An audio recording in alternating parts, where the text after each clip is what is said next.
Hoje é dia 26, segunda-feira, e esse é o nosso terceiro editorial do dia. Então bora tomar um chá, né? Porque o café tá caro demais. Aí você não aguenta me sustentar vindo na sua casa 4 vezes ao dia. Aí é querer demais.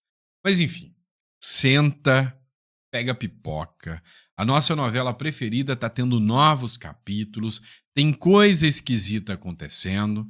Um comandante lá dos Estados Unidos veio ao Brasil. E eu tinha anunciado isso para vocês, que ele viria aqui, ia ter relações, né, bilaterais, inclusive, com o ministro da Defesa aqui no Brasil. Por incrível que pareça, ele foi barrado na sua operação aqui dentro do Brasil quando se tratava de operações de fronteira. E aí, automaticamente, acendeu uma luz vermelha nos Estados Unidos. O que estão querendo esconder nessa região de fronteira? Isso acontece num momento em que os Estados Unidos ofereceu uma recompensa de 60 milhões de reais, né, para quem informar que o grupo Hezbollah, grupo de terror, está atuando aqui no Brasil. E aí eu te digo uma coisa: a própria ministra da Defesa lá da Argentina disse que o grupo Hezbollah, esse grupo terrorista, está recrutando brasileiros para trabalharem aqui. Num momento também que sai uma matéria do The New York Times dizendo que o Brasil virou uma incubadora de espiões russos. Cara, o negócio está ficando cada vez mais esquisito. E aí, se você acha, não, Sandro, já tá esquisito demais. Para, senão eu não vou conseguir assistir esse filme inteiro. Um deputado brasileiro mandou uma mensagem para o Nayib Bukele, presidente de El Salvador, fazendo denúncias contra a Suprema Corte brasileira. Tá bom ou que mais, meu amigo? Esse é o teor desse nosso editorial. Olha o tanto de informação que eu vou trazer para você nesse editorial de agora. Então, vamos lá, ó. Não esquece de se inscrever no canal, curta, compartilha, isso ajuda bastante. Vamos lá, nós vamos bater nossa meta de chegar a 2 milhões de seguidores. Manda aí para todo mundo o canal, para que eles possam conhecer as informações que a gente traz aqui para vocês. Bora entender tudo isso? Então, vamos para cima, bora de matéria. É o seguinte, não sei se vocês acompanharam, né, na semana passada, a Embaixada e Consulado dos Estados Unidos no Brasil publicou a seguinte matéria: o comandante do Comando Sul dos Estados Unidos visita o Brasil para encontros com líderes da defesa. Ou seja, veio encontrar o ministro da Defesa, o Múcio, né? O comandante que a gente está falando aqui é o Alvin Halsey. É assim que eu acho que fala o nome dele, Alvin Halsey. O que acontece? Ele veio no Brasil e aí, nesse encontro bilateral, onde eles vão discutir, né, assuntos, ele quer falar sobre fronteira e tráfico ilegal. Lembra que o Brasil, né, já recebeu a visita do David Gamble, que veio no Brasil para falar sobre sanções ao Alexandre de Moraes e também sobre o combate ao crime organizado aqui no Brasil. Teve até uma desinformação da imprensa dizendo que o Eduardo Bolsonaro tinha mentido, que ele não ia falar nada sobre sanções a Moraes, mas teve com os líderes do PL. Você lembra disso? Pois é. Depois dele, depois do David Gamble, vem agora o Alvin Halsey, aqui no Brasil também. E aí, a matéria da Veja que trata do seguinte: o chefe do Comando Sul lá dos Estados Unidos, que é especialista em combate ao crime organizado, terror e drogas, viajou para o Brasil para debater a fronteira e tráfico ilegal. Entre os encontros previstos estão uma reunião com o ministro da Defesa, José Múcio. Isso acontece depois que os Estados Unidos mandam uma dura mensagem para o Brasil, dizendo que eles vão reconhecer o crime organizado aqui no Brasil, Primeiro Comando da Capital, Comando Vermelho, como grupos terroristas. E o Brasil disse que não aceita isso. Por quê? Porque são só bandidinhos. Ontem, eles arrancaram a cabeça de um Uber, tá? Arrancaram a cabeça, filmaram o momento em que arrancaram a cabeça do Uber, por engano, nem era o cara que eles queriam, filmaram e mandaram para a família. Mas tá tudo bem, né? Terrorista mesmo é quem põe Bíblia embaixo do sovaco e vai protestar em Brasília. Esses são considerados terroristas. Aí o que que acontece? Ele falou: olha, não quero nem saber se você tá achando bom ou não tá achando bom, eu vou declarar esses grupos como grupos terroristas. E ao declarar esses grupos, Primeiro Comando, Comando Vermelho, como grupos terroristas, o que acontece é que os Estados Unidos passa a ter poder para investigar esses grupos mesmo dentro do Brasil. E aí você vai me perguntar, mas não estão violando a soberania? Não. Por quê? Porque o Brasil é signatário, né, de intenções de combate ao terrorismo no plano internacional. E aí ele abre mão da sua soberania quando o assunto é terrorismo. O governo Lula está tentando reverter para não reconhecer como grupos terroristas, mas isso independe da vontade do Brasil. Como, por exemplo, o Irã não reconhece o grupo Hezbollah como grupo terrorista. Mas os Estados Unidos está dane-se para isso e vai lá e investiga os caras, descobre as ligações do governo com eles e tudo. Tá, tudo bem. E agora? O porquê que isso aí tá ficando mais esquisito aqui no Brasil? Por causa disso aqui.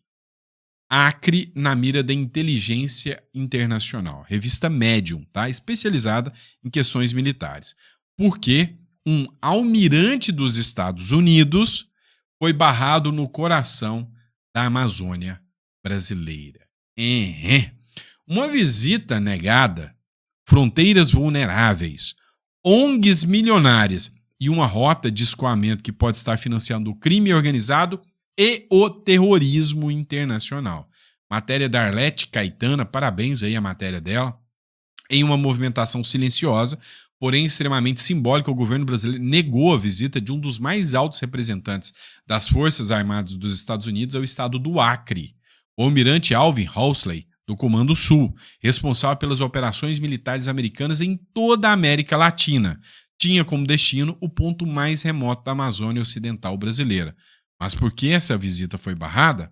A negativa acendeu alertas entre analistas de segurança e inteligência. O Acre, por muito tempo, considerado apenas um ponto periférico da federação, hoje ocupa um papel estratégico no cenário internacional, não apenas pela sua localização geográfica, mas pelo que transita por suas fronteiras.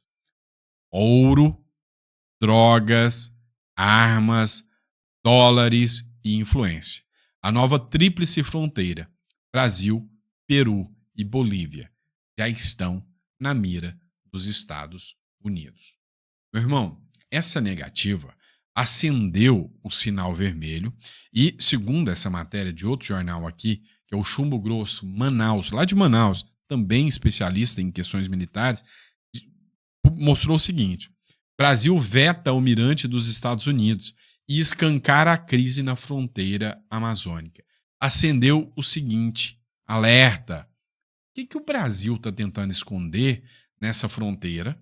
E os Estados Unidos já sabem e foram lá só para conferir. E essa negativa agora é meio que uma confissão de que tem alguma coisa errada. De que tem caroço nesse angu, meu companheiro, meu chapa. E que tem ali companheiros e companheiras, estamos escondendo algo. O que estão escondendo? Este é o ponto. Matéria do Correio Brasiliense. Vamos colocar mais caroço nesse angu. A França está sabendo de alguma coisa. Pretende construir uma prisão para terroristas na Amazônia. O anúncio ocorreu após os ataques coordenados a várias penitenciárias francesas. Ou seja, querem mandar, né, terroristas aqui para a floresta amazônica. E aí a grande questão isto é, para combater o terrorismo junto com os Estados Unidos, vocês vão intensificar o combate ao terrorismo nas fronteiras do Brasil, que está correndo torta e à direita, vou construir a prisão lá, modelo Bukele, vou lucrar em cima disso. É uma ideia. Ou nós vamos construir uma prisão para inglês ver que a gente manda os caras para lá, de repente vocês soltam eles já infiltram no Brasil e ninguém mais acha. É o Macron, né? Galerinha da Left People, galerinha esquisita essa aí da Left People, né? E aí veio, né, um comentário da ministra lá do Milei, lá da Argentina. Matéria da CNN, essa matéria é de outubro de 2024. O chefe do Hezbollah para a América Latina recrutou no Brasil diz a ministra argentina.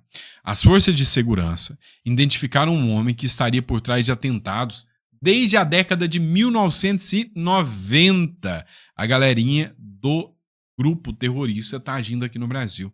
A ministra da Segurança argentina, Patrícia Bullrich, afirmou durante coletiva de imprensa nesta sexta-feira que o libanês Hussein Ahmad Karaki é o chefe de operações do Hezbollah na América Latina e que ele recrutou pessoas no Brasil.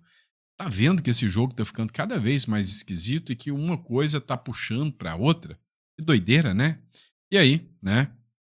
A última matéria aqui que a gente vai tratar aqui, ó, BBC News, planos de ataque no Brasil e ligação com o PCC.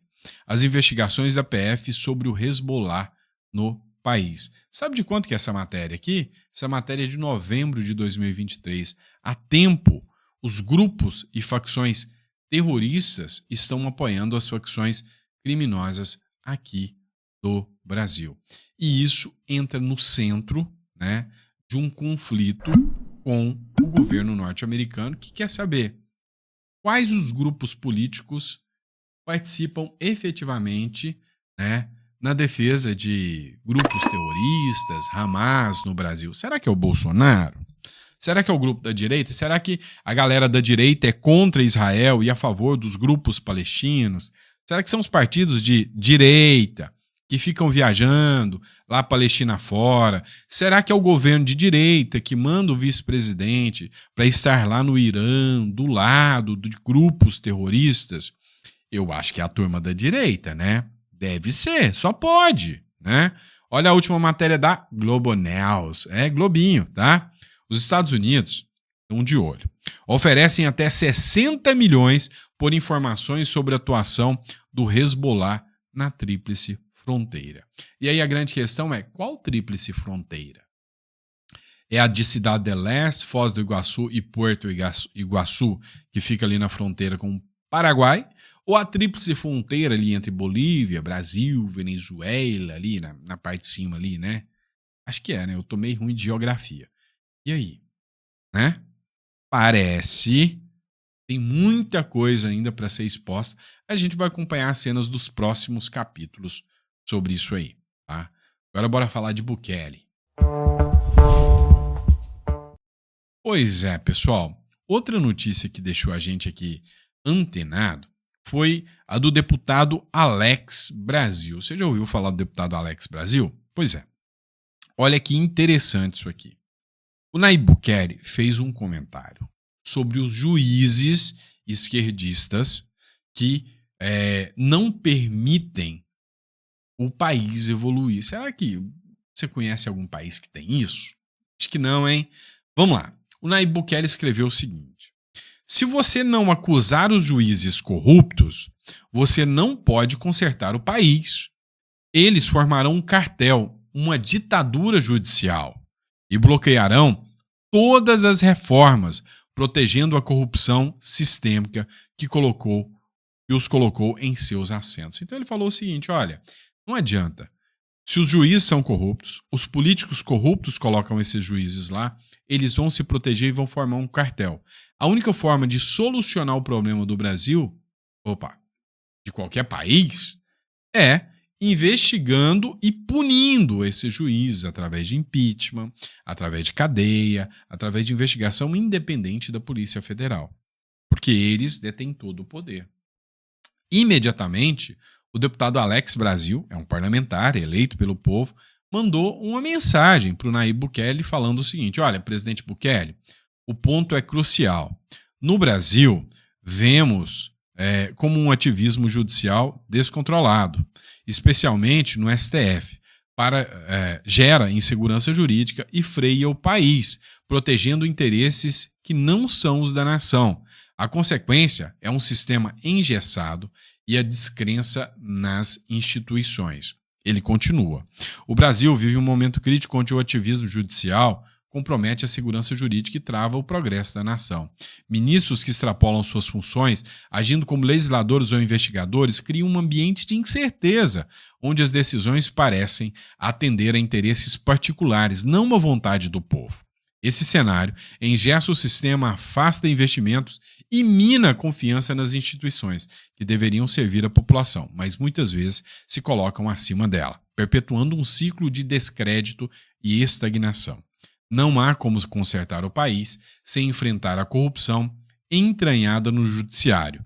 Juízes que abusam do poder, protegendo esquemas sistêmicos, formam um verdadeiro cartel, uma ditadura judicial que sufoca qualquer tentativa de reforma. Esses agentes colocados em seus cargos por apadrinhamentos políticos bloqueiam mudanças estruturais para preservar a corrupção e o sustenta. Denunciar e responsabilizar esses corruptos é essencial para restaurar a justiça e devolver ao Brasil um sistema que funcione para o povo, não para as elites corruptas que controlam o establishment. Alguém aí discorda do Alex Brasil? Se alguém discorda dele, fala para mim, me dá o seu comentário aí se você concorda ou discorda do Alex Brasil. Mas assim, o momento real que nós estamos vivendo no Brasil, né, é tenso. E aí, já que a gente falou do almirante Olsen, lá, né, Owsley, dos Estados Unidos, que foi barrado, vamos falar aqui da trama do golpe aqui e de uma publicação do Caporeso, que é deputado, tá? Estadual por Minas Gerais. O Caporeso escreveu o seguinte, ó: justiça aos justos e luz aos que caminham na verdade. Os tempos sombrios estão ficando para trás, porque até a noite mais longa termina em amanhecer, né? E aí, ele cita aqui uma matéria lá da revista Oeste, onde fala justamente sobre o plano do golpe, né? E aí, cadê a minuta do STF? General desmonta a farsa do STF, a arma da esquerda sempre foi a mentira, não teve tentativa de golpe, teve narrativa. É o que diz aqui, né, a publicação do Caporeso. O novo depoimento no Supremo Tribunal Federal desmentiu a narrativa sustentada pela Procuradoria-Geral da República e pelo próprio Supremo sobre a suposta tentativa de golpe de Estado. O general da reserva, Júlio César de Arruda, ex-comandante do Exército nomeado pelo presidente Lula, negou ter recebido qualquer proposta para uma ruptura institucional. Arruda, depois, durante quase uma hora, como testemunha de defesa do tenente-coronel Mauro Cid, ex-ajudante de ordens do ex-presidente Jair Bolsonaro. Questionado sobre se teria discutido algum plano para impedir a posse de Lula, ele respondeu objetivamente que não. Arruda confirmou um encontro com o general Mário Fernandes antes da posse, mas reiterou a ausência de conversas sobre golpe. O general ficou apenas 21 dias no comando e foi demitido por quebra de confiança com o governo. Um dos motivos teria sido a resistência do comando do Exército em permitir prisões no acampamento em frente ao quartel-general em Brasília, na noite de 8 de janeiro. Arruda negou ter impedido a entrada da Polícia Militar, afirmando que tinha como missão acalmar e coordenar a operação com outras autoridades. Ele também resistiu em exonerar o tenente-coronel Mauro Cid, que já havia sido nomeado com antecedência para um posto em Goiânia. Outras testemunhas da defesa de Mauro Cid, também ouvidas hoje, negaram a existência de um plano golpista e elogiaram a postura profissional de Mauro Cid. Ana, seguimos com você, temos mais um dia aí de depoimentos na primeira turma do Supremo Tribunal Federal, lembrando sempre, sem a exibição de imagens e som, em razão aí da proibição do Supremo em relação a esses 82 depoimentos, tudo começou ali na segunda-feira. Agora a gente traz mais um depoimento desse general da reserva, do Júlio César de Arruda, e a sensação que a gente tem é que essa versão aí da tentativa de golpe vai derretendo, vai ruindo pouco a pouco, Ana. Já derreteu, Paula. Não existe mais nenhum pilar que sustente essa falácia, essa mentira. Ah, narrativa. Não é narrativa, é mentira. É mentira, não houve golpe. Agora mais um ex-comandante do Exército nomeado por Lula dizendo que não foi golpe. Só a declaração do atual ministro da Defesa do governo de Luiz Inácio Lula da Silva, atual, em 2025, José Múcio Monteiro, ele já disse, não houve golpe. Não há minuta do golpe.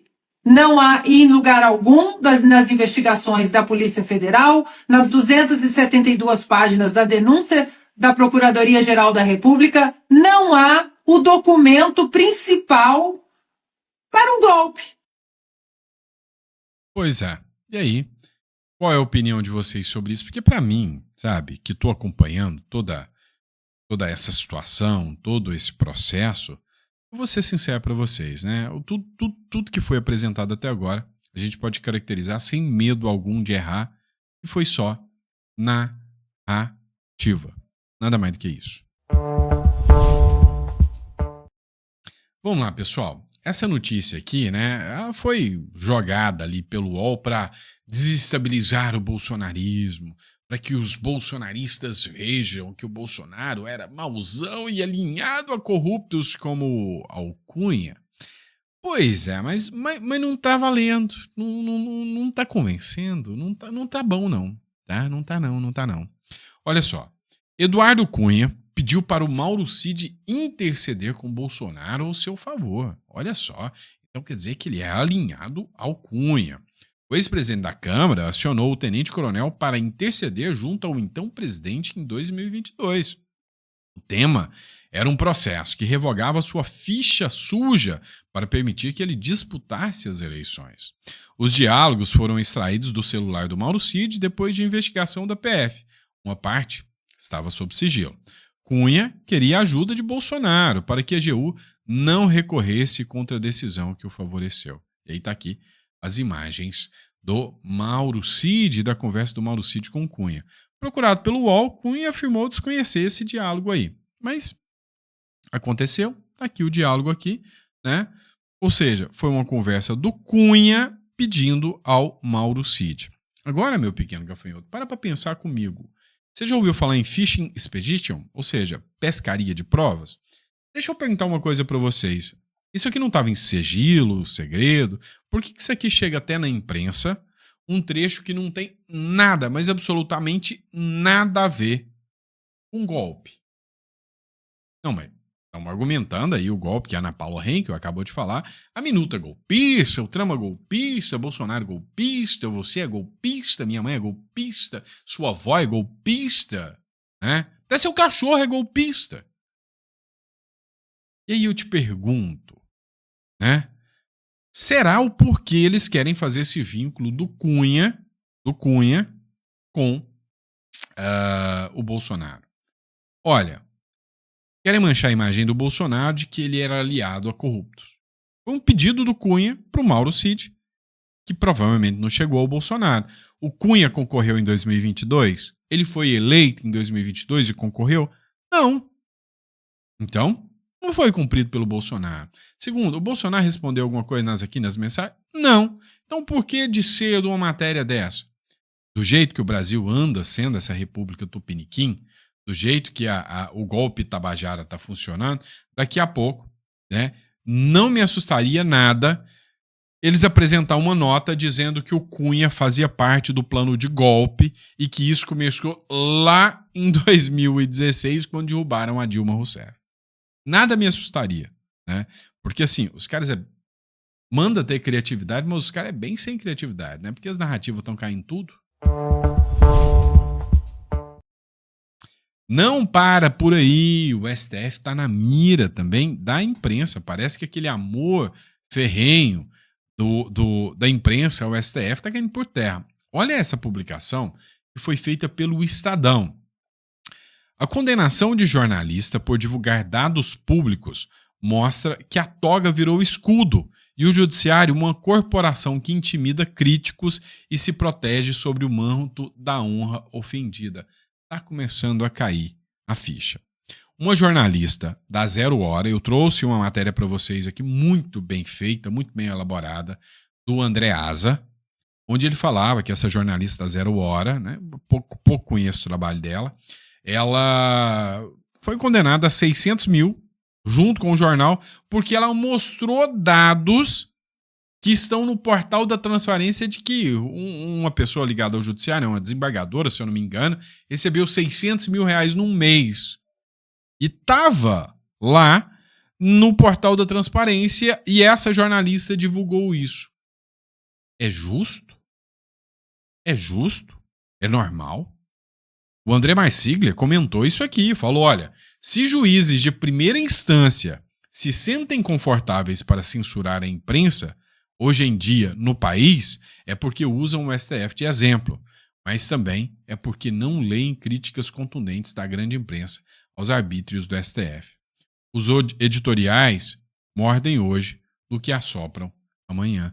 E é isso que está acontecendo, pessoal. Hoje, a imprensa é bem culpada. Não venha se fazer de santinha, não venha se fazer de vítima, porque vocês foram culpadas de dar esse autoritarismo todo e passar pano para isso desde o começo. Mas que bom que vocês estão acordando e que é a hora de começar a acordar. É isso, tá? Nós aqui, eu, por exemplo, eu não sou jornalista, eu sou um badeco aqui. Eu sou um Zé Ruela aqui. Eu tô aqui dando minha opinião, falando do que eu conheço de política, e de política eu entendo, tá? De política eu entendo. Tô aqui sendo um comentarista, né, no YouTube. Mas há muito, eu venho criticando, falando, olha, tá errado, o negócio não tá bem, estão abusando, principalmente como advogado, é o que eu mais estou falando. E aí a imprensa, não, mas é contra os bolsonaristas, o Tribunal de Exceção vale. Vale? Chegou agora, 600 conto, né, para vocês pagar. Chegou num, amanhã chega no outro, depois da manhã chega no outro. E eu quero ver, né, o que vocês vão fazer. Quem criou esse monstro foi vocês. Vamos lá, pessoal. Vamos falar pro pessoal do Paraná que fez o L, né, que tá aí. O Lula tá interessado em desapropriar fazendas no Paraná. Ô, Ratinho, tá chegando lá, ó. Lula prevê desapropriação de fazendas durante viagem ao Paraná. Cobrado para dar celeridade à reforma agrária, o presidente Luiz Inácio Lula da Silva viaja na próxima semana para o Paraná para desapropriação de uma fazenda para beneficiar trabalhadores do movimento Sem Terra. Olha que lindo. A expectativa é de que o chefe do Palácio do Planalto vá para terras paranaenses na quinta-feira. A ida do petista para o Paraná estava prevista para a semana do dia 30 de abril, mas foi adiado em decorrência do falecimento do Papa Francisco. A visita de Lula oficializar, tá, a desapropriação da fazenda brasileira de aproximadamente 10 mil hectares, entre os municípios de Ortigueira e Faxinal. A previsão é de que o local beneficie 450 mil famílias com a oficialização do assentamento Maila Sabrina. O que está acontecendo? Aquela galera que foi até censurada do Brasil Paralelo fez, né, uma mega reportagem top das galáxias com ex-integrantes do MST, mostrando que é uma verdadeira facção contra eles. E que o Bolsonaro, lembra do Bozo? Do Bolsão, mauzão? Pois é, foi o cara que mais deu títulos de terras para famílias de baixa renda. E ao entregar os títulos de terra, tirou essas famílias do manto das chantagens do MST. Olha só, como não havia título de terra, o cara entrava na fazenda lá, invadia. E aí, os controladores do MST, é o que tá no coisa do Brasil Paralelo. Os controladores do MST, né? Tinha que ser MSV, Movimento Sem Vergonha. Essa galera do MST, eles controlavam ali quem ficava em cada área. Como não tem título de terra, se você não seguisse a cartilha bonitinha do MST, sai daqui. Não, mas é meu. Não, você não tem nada aqui. Quem invadiu foi o movimento. Quem controla o movimento que fala se você fica aqui ou não. Quando o Bolsonaro deu esses títulos para não sei quantas mil famílias, o título de propriedade passou a estar lá. Agora eu sou proprietário. Se vocês vierem aqui me mandar sair, eu denuncio vocês para a polícia, eu entro na justiça e peço o direito de ficar aqui. Ou seja, salvou, né, as famílias de baixa renda das mãos, né, desse movimento nefasto aí. Então, agora o Lula vai lá tomar a fazenda dos outros para entregar para o MST. Né? Título de terra que é bom, entrega, Lula. Copia um modelo igual ao do Bolsonaro, pode copiar. Se você estivesse fazendo um governo igualzinho do Bolsonaro, você não estava nem com a sua popularidade tão baixa e nem tinha tanta gente batendo em você. Tenta para ver. Vamos lá, pessoal. Olha só outro ponto aqui que a gente precisa debater. Vamos lá. Saiu uma publicação hoje do estado do São Paulo, tá? Do estado de São Paulo. que está acontecendo? Se você observar aqui, está lá o Wagner Moura, palmas para o Brasil, né? Venceu o Cândido, e inclusive parabéns para o Wagner Moura. Como pessoa, não conheço, não sei, né? A índole do Wagner Moura eu não conheço. Como ativista político, é uma negação, uma vergonha para o Brasil. Como ator, o cara é bom demais. Ele tem que assumir, né? Cada um no seu quadrado, né? Então, como pessoa, não sei, não conheço. Como ativista político, o desserviço que essa figura presta ao Brasil. Agora, como ator, pô, cá entre nós, Capitão Nascimento, Narcos, o cara é bom. Então, parabéns, pelo menos do ponto de vista de cinema, você tá bem. Agora, do ponto de vista político, nem tudo é perfeito, né? Mas não é isso que eu tô interessado, não. Eu tô interessado nessa bodeguinha aqui, ó. Tá vendo aqui, ó? Países relatam temor por estrutura e cogitam até desistir da COP30. Como assim? A COP30 não é aquele evento que a Janja espera tanto, que ela gastou tanto dinheiro, que o Lula gastou tanto dinheiro para receber um monte de líderes, para, sinceramente, um bando de gente que vai gastar demais com seus jatos, vai poluir demais para chegar aqui, falar e não resolver nada? Pois é, o Estado de São Paulo tratou exatamente disso. Países relatam temor por estrutura e cogitam até desistir da COP30, ou seja, as mensagens diplomáticas falam que o país não tem estrutura. Estão desmanchando a floresta amazônica para fazer estrada, para defender o meio ambiente. Olha que bonito, né? É o governo placebo, né? Quem fez essa publicação foi a Damares Alves. Ela escreveu o seguinte: desde o ano passado, venho alertando na tribuna do Senado que a COP30 será um fracasso e nos envergonhará diante do mundo. Além da falta de estrutura, que poderá colocar em risco a vida e a saúde dos participantes, manifesto minha preocupação com a exploração sexual de mulheres e crianças, com a possibilidade de tráfico humano e de episódios de trabalho análogo à escravidão durante a realização da COP30. A solução seria adiamento ou cancelamento do evento. Denúncias graves que são feitas pela senadora, né, pela Damares Alves, aqui justamente sobre a forma que a COP30 está sendo tratada, né? Pois é, tenso, mas tenso mesmo, essa situação da COP30. E aí vamos deixar o jogo mais interessante um pouquinho. Adoro ver, né, a entrevista espontânea, quando as pessoas são ouvidas. Gente do povo, né? Gente do povo sendo entrevistada. E aí, Lula ou Bolsonaro? O que vai rolar? E aí o pessoal comentando. Eu queria que vocês olhassem aqui, né, onde está o ponto de diferença em duas pessoas estritamente simples do Lula e do Bolsonaro. Dá uma olhada nisso. Quem o senhor acha que seria um bom presidente para o Brasil 2026? Bolsonaro, Jair Bolsonaro. O melhor presidente do mundo foi do Brasil foi Jair Bolsonaro. Eu gosto muito do Lula. O Lula é o melhor presidente que nós tivemos. Minha filha ganha Bolsa Família porque o Lula deu. Minha casa, minha vida, foi o Lula que deu. Tá de brincadeira. Lula. Eu tô com o Lula e não abro. Lula. Não toma café, não compra alho, não come contra filé, não tem condições de comprar contra filé. Pobre não tem. 80 conto o quilo do café, 30 conto o quilo do alho. É o Lula. Vote no Lula. Tá todo mundo cego. E a gente, ele é macumbeiro vale nada. Mas não é pra vocês brigarem não, aqui é todo mundo amigo. Na Central do Brasil é todo mundo amigo. Tá bom? Vamos entender isso aqui, tá? Por que eu trouxe esse vídeo em específico, tá? Ó, a gente precisa entender o seguinte, da diferença do discurso. Eu fiz um ensaio, né? Uma análise filosófica. Eu já contei para vocês que eu sou filósofo também, né? Sou formado em filosofia. Então eu fiz um ensaio filosófico mostrando o seguinte. A esquerda, ela defende e só defende o individual.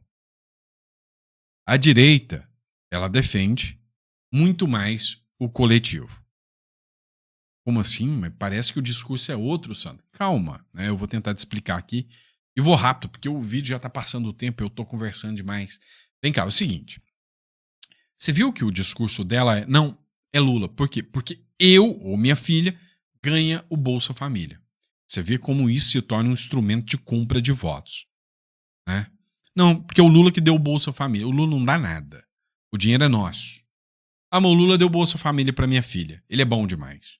Ah, Minha Casa Minha Vida também, o Lula. A senhora paga, tá? A senhora paga um aluguel. A Minha Casa é minha dívida. Mas ela vê um benefício individual da figura. O discurso do senhorzinho. Não. O mais pobre não dá conta de comprar carne e picanha. Não dá conta de comprar contrafilé. Tipo assim, ele já não tem nem a pretensão mais de defender uma picanha. Tamanho que é o rombo. Não, pelo menos um contra, né? Um contrafilé. Não, o pobre não dá conta de tomar café. Tá caro. O contrafilé. Cara, o defensor do Lula, dane-se. O meu dinheirinho tá caindo todo mês graças ao Lula. É nele que eu voto. Gente, mas o dinheiro tá consumindo o resto do brasileiro todo que não ganha isso. Não, mas é eu. Eu ganho e eu voto no Lula. E é nesse indivíduo incauto que o lulopetismo construiu a sua base e conseguiu se proliferar. Né? É nesse ambiente. Já por outro lado, esse discurso já está mudando. Hoje, o trabalhador entendeu que o Estado vai fazer porcaria por nada para ele. É o mais velho que tem essa defesa. É o mais idoso que tem essa defesa de não, meu Bolsa Família. Hoje, o jovem entendeu que se ele não for lá, meter a cara, trabalhar, esse discurso assim, escala 6 por 1, não dá. Então, a cada dia que passa, a cada hora que passa, o discurso lulopetista, show, né? E eu acho bom ver a população abrindo a cabeça. É bom sim, tá? O povo tá tomando consciência, pode ter certeza disso, tá? Lula 2026, eu duvido. Bom? E é isso, pessoal. Muito obrigado. Fiquem com Deus. E eu vejo vocês daqui a pouquinho, tá? 7 horas eu tô de volta pra gente bater um papo aí. Aí eu venho jantar na sua casa, tá bom? Tchau.